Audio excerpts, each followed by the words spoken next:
छात्र नमस्कार, new Narmada institute छात्रों का आपका स्वागत है। हम आपके लिए अब देखो हिंदी पढ़ाने वाले हैं, जिसमें से आपको एक अध्याय हम कवर करवा चुके हैं जिसका नाम कारक है, और हम अगली कड़ी में लेकर आए हैं समास।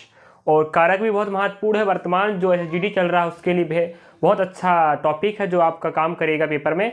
और अगला है समास। समास तो बहुत महत्वपूर्ण टॉपिक है आपके परीक्षा की दृष्टि से। तो हम आज लेते हैं समास। इस वीडियो के माध्यम से आपको हम सिलेबस समझा चुके हैं हिंदी का, उसके बाद हम लिए कारक टॉपिक, उसके बाद लिए समास। तो आपको समास पढ़ाया जा रहा है। चलिए देखो समास सब जानते हैं, नहीं जानते कोई दिक्कत नहीं। अब समास के बारे में पढ़ेंगे इत्मीनान से।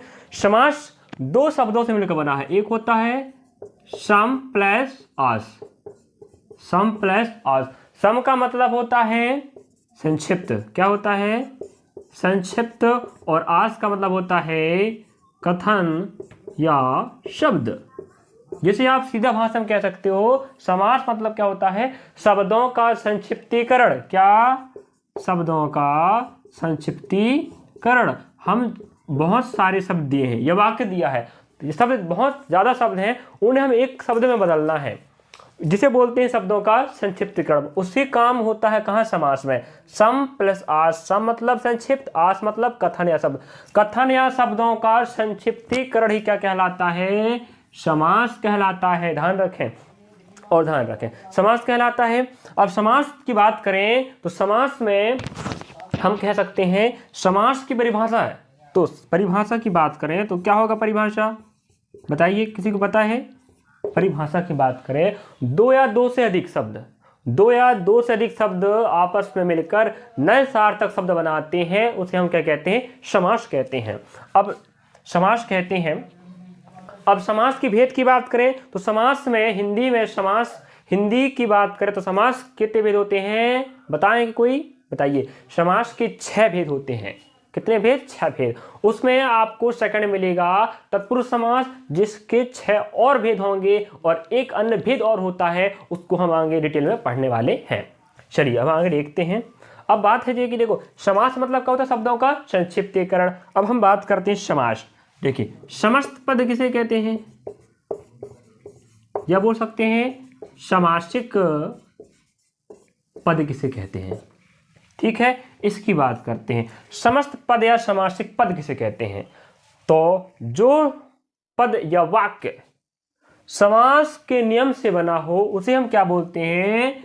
समस्त पद या समासिक पद कहते हैं। जैसी बात कर ले, एक उदाहरण लेते हैं, राजा का पुत्र। क्या बनेगा इसका समास? राजपुत्र। क्या बन गया? राजपुत्र। अब देखो, आपको देख सकते हो, राजा का पुत्र, यहां 3 शब्द थे, 1 2 3। इन सब का क्या हो गया? समास। मतलब क्या होता है? शब्दों का संक्षिप्तीकरण, मतलब संक्षिप्त करना, छोटा करना। तो क्या बन गया? राजपुत्र बन गया। एक शब्द बन गया ना, वही कहलाता शब्दों का संक्षिप्तीकरण, मतलब समास। और जो पद, जैसे राजा का पुत्र क्या बनेगा? राजपुत्र बनेगा। तो यहां लिखा है राजपुत्र, यही कहलाता क्या? समस्त पद या समासिक पद। जो समास के नियम से बना हो क्या कहलाएगा? समस्त पद या समासिक पद। तो आपका क्या था? राजा का पुत्र था, इसका क्या हो गया? समास नियम लगा, जो समास के नियम से बनकर क्या बन गया? राजपुत्र बन गया। यही कहलाता समस्त पद या समासिक पद। अब एक लाइन और है, क्या है? समास विग्रह। क्या है? विग्रह। इसके बारे में बताइए। विग्रह, समास विग्रह, या इसे बोल सकते हैं आप व्यास। क्या बोल सकते हैं? व्यास। कोई दिक्कत नहीं है। चलिए हम बात करते हैं समास विग्रह की। जो पद, जैसे यहां समस्त पद है, कौन? राजपुत्र। इसका अगर हम तोड़े, जिस पद से मिलकर बना है, हम उस पद को अलग करें। जैसे राजपुत्र है, इसका हम विखंडन कर रहे हैं, तो क्या बन जाएगा? ये राजा का पुत्र बन जाएगा। यही कहलाता समास विग्रह या व्यास। समास के नियम से बना जो पद है उसका हम विग्रह करना या उसको तोड़ना क्या कहलाता है? समास विग्रह या व्यास। तो ध्यान रखें, समास विग्रह बोले या व्यास, क्या बात है? एक ही बात है। और रही बात, हम देखते हैं समास और क्या है? व्यास। कोई दिक्कत है? चलिए, समास मतलब होता है शब्दों का संक्षिप्तीकरण। क्या होता है? संक्षिप्तीकरण मतलब होता है शब्दों को छोटा करना। लेकिन व्यास में क्या होता है? विस्तार। किसका विस्तार? शब्दों का। जैसे हम समास की बात करें, राजपुत्र समास है और राजा का पुत्र क्या है, व्यास है कि नहीं बताइए। समास क्या है, राजपुत्र, और व्यास क्या है, राजा का पुत्र है। तो व्यास में क्या होता है, विस्तार। देखिएगा, राजा का पुत्र विस्तार हो गया किससे, राजपुत्र का विस्तार करेंगे तो क्या बनेगा, राजा का पुत्र। और समास में क्या होता है, संक्षिप्तीकरण। जैसे राजा का पुत्र दिया है, इसको क्या करना है, संक्षिप्तीकरण, क्या बनेगा, राजपुत्र बनेगा। चलिए समास की बात करें तो आप क्या जाने, समास की परिभाषा जाने, समास किस किस हिस्से से मिलकर बना है, सम प्लस आस, उसका अर्थ जाने, समास की परिभाषा जाने, समस्त पद क्या होता है, समासिक पद क्या होता है, समास विग्रह क्या होता है, समास को विग्रह को और क्या बोल सकते हैं, व्यास, उसके बारे में आप जान चुके हैं। अब हम लेते हैं अगला बिंदु कि किसी भी समास में दो पद होते हैं। क्या होता है, दो पद। एक होता है पहला पद और दूसरा होता है जिसे बोलते हैं दूसरा पद।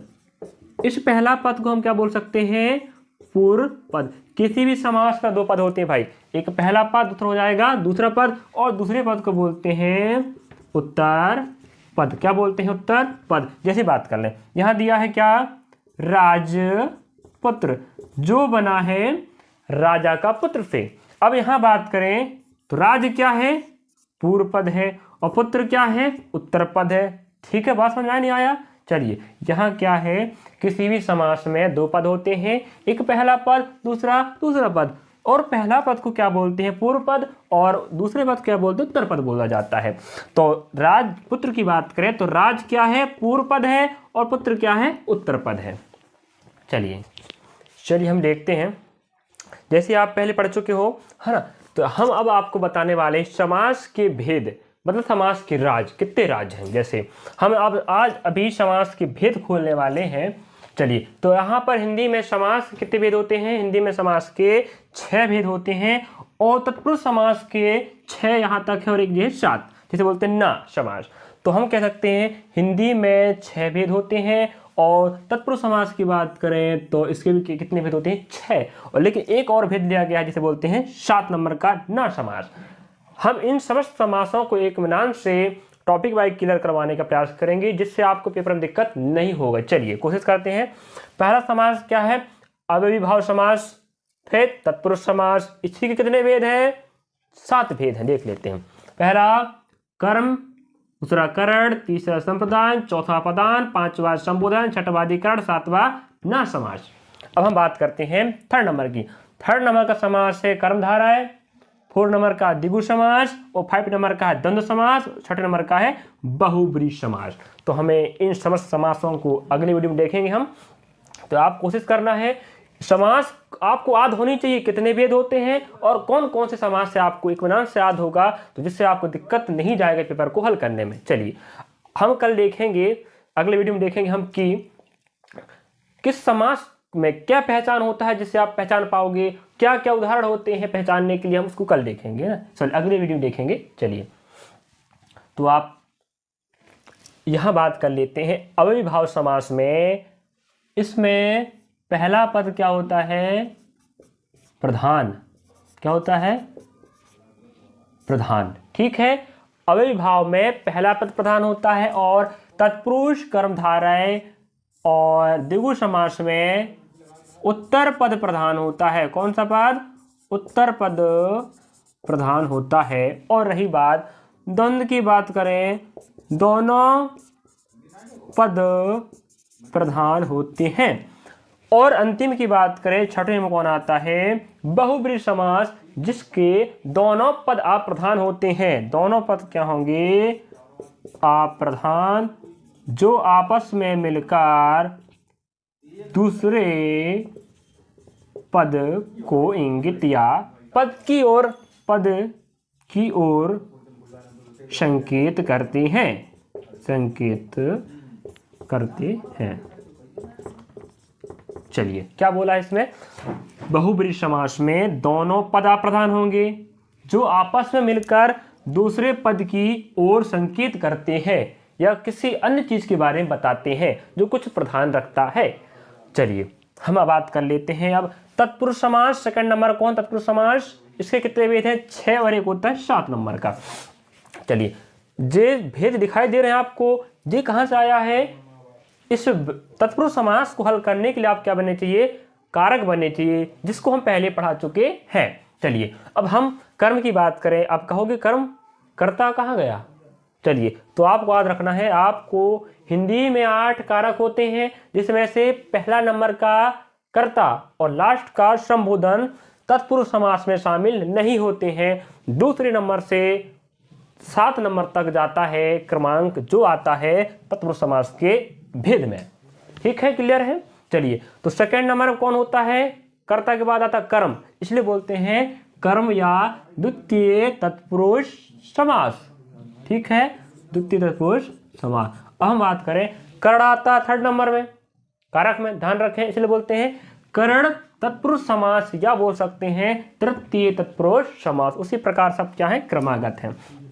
जैसे 7 नंबर में कौन आता है कारक में, अधिकरण, इसलिए बोल सकते हैं अधिकरण तत्पुरुष समास या सप्तमी तत्पुरुष समास कह सकते हैं। और रही बात न समास, मतलब होता है नकारात्मक। जिस समास में हमें नकारात्मक सूचना प्राप्त हो या नकारात्मक बात की या शब्द लगे हों, वहां कौन समास होता है, न तत्पुरुष समास। चलिए देखते हैं अगली वीडियो में। धन्यवाद।